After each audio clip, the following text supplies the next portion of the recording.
Slani everybody, I am Corvus Bruxu Luggenikos and this is Starting Out Solitary.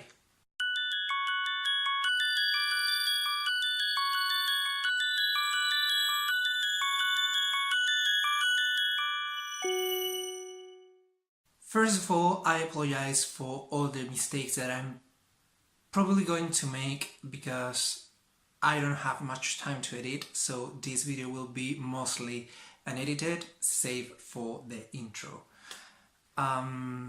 This week's topic is paganism and mental illness, and please keep in mind that whatever I say it from a place of both ignorance and respect, since I have never been diagnosed with any mental condition or illness ever in my life, although I think there were a time in my life in which I was suffering something similar to anxiety, or at least I were having lots of panic attacks for no apparent reason.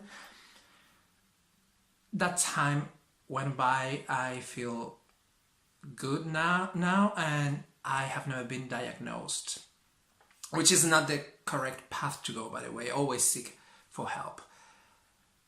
But yeah, I have never been diagnosed, and I don't know anybody who's been diagnosed with a mental health condition, and let alone that he or she is pagan. So, but yeah, I think there is like a persistent high number, I would say, of pagans dealing with mental health conditions. Usually nothing extreme like schizophrenia or anything like that. But yeah, I agree with Drew that it's because we live in a world or in a society in which mental health conditions are pretty common, because we live under a lot of pressure, even more so than some of our previous ages. Things like stress and certain pressures that our ancestors didn't have. But I also think that many pagans come from an abusive place, from abusive families, abusive religions, or religious groups, I should say. And I think that conditions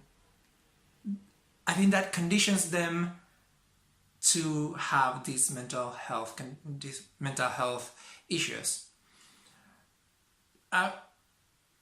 But I also think that there's this normativity in how a normal person should function. And I also struggle with that.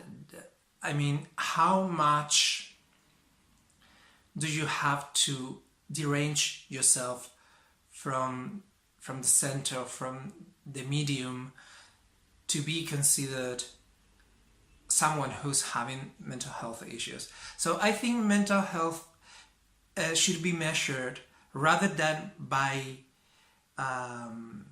separating oneself from what the rest does or how the rest is. I think it should be measured by how does it impact your life and in what manner. I mean, you can do something that is by the rest perceived as that is impacting your life negatively, but it really isn't.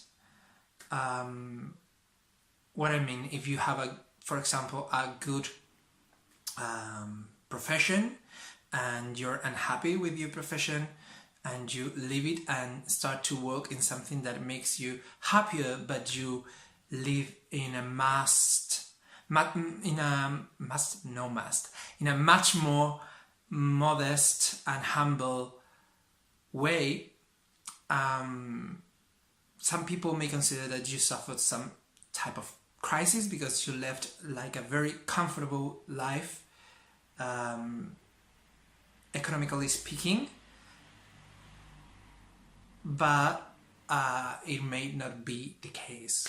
But if you're doing things like doing extreme rituals that take most of your time to protect from a harm that isn't coming or isn't visible or perceptible, or you're self-harming yourself, I think that is what should be measured. That if it impacts you in a negative way, objectively, and if the reason to do that or to make such negative impact comes from an illogical place. Because if you leave a job because you're extremely unhappy or you're way too under pressure, that's a logical reason to leave it all and live a humbler life.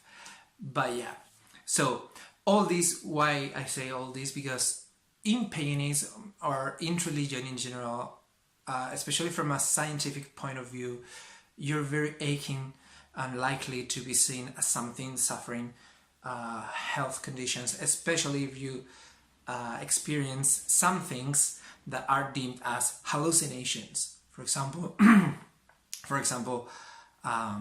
daydreaming or visions that only you can see. In any case, in the past, in most of the old religions, people that were suffering some type of madness, this madness was considered sacred in most cases, and the most popular one is the Dionysian and Bacchic cults, in which madness was a state of mind or a trance that you would very much like to achieve during certain celebrations, events, rituals, and such. But my take on this is that it's true. I think these altered health conditions can help you connect with divinity, or can be a result of interacting very directly with divinity or spirits. But it doesn't mean that it doesn't harm you. So I think when you think or perceive, or your surroundings perceive that you're suffering from some mental illness or mental health condition or issue, you should absolutely seek professional help. Because yes, maybe you're suffering anxiety because your interactions with spirits, but it doesn't mean the anxiety doesn't exist, and it doesn't mean the anxiety isn't harming you and the people around you. So even if it's just a symptom of something spiritual that you're experiencing, it's a symptom that you should try to diminish or make it disappear totally. Also, many of the mental health conditions that there are due to a neurochemical imbalance. So that's the first thing that you should check, or the doctor should get you checked in case you suffer some of these conditions, or you think you suffer some of these conditions. And if there is an imbalance, take the drugs, and we all hope that you get better, the imbalance gets fixed and you feel better.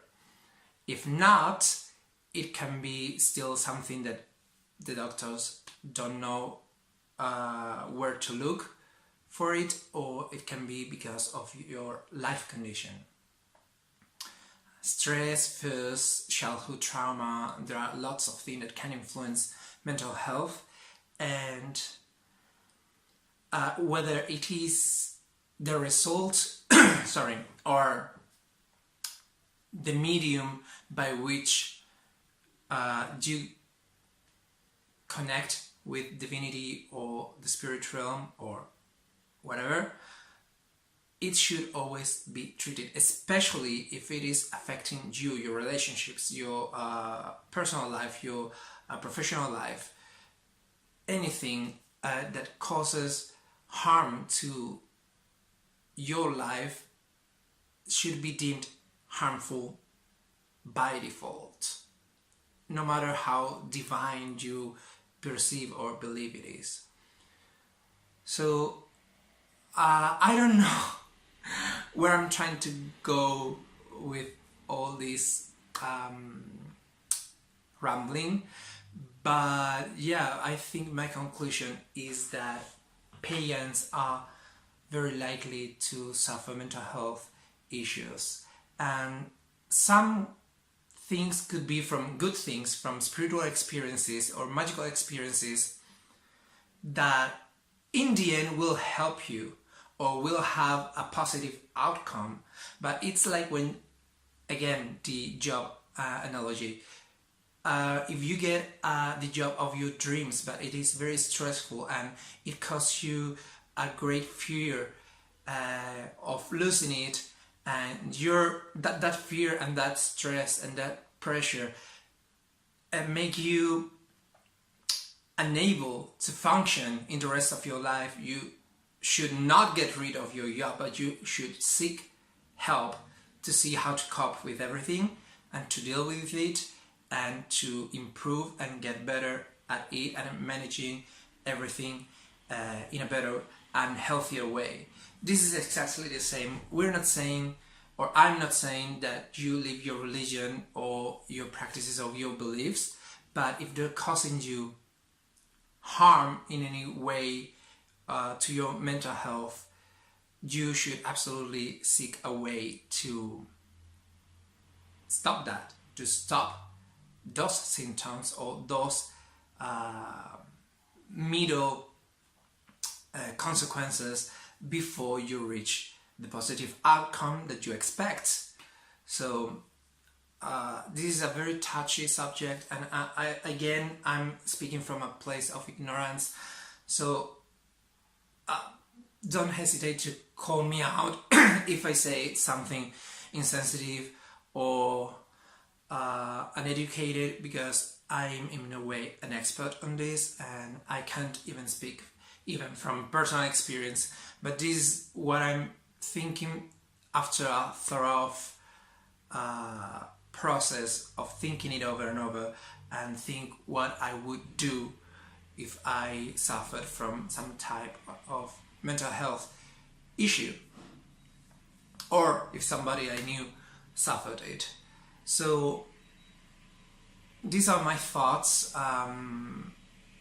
and the conclusion, sorry for the car noise, my conclusion is always seek help. And if the source of your issues is something negative in itself, then cut it out of your life. And if not, again, seek for help, and so you can see how to deal with this, to diminish the symptoms, the harm, to improve in coping with everything and manage to be healthy, which is the ultimate goal in all the health sciences there are, including psychology and psychiatry. Well, you get what I mean. So yeah, first is being safe oneself, and then the rest. So yeah, those are my thoughts. This was kind of a brainstorm of my own thoughts, because I don't know how to approach to this topic. It's very new to me, and I can't say that I have like a very deep knowledge of this or very intimate experiences with this topic, so I'm sorry that I can't add much more. But yeah, I hope this at least make you think.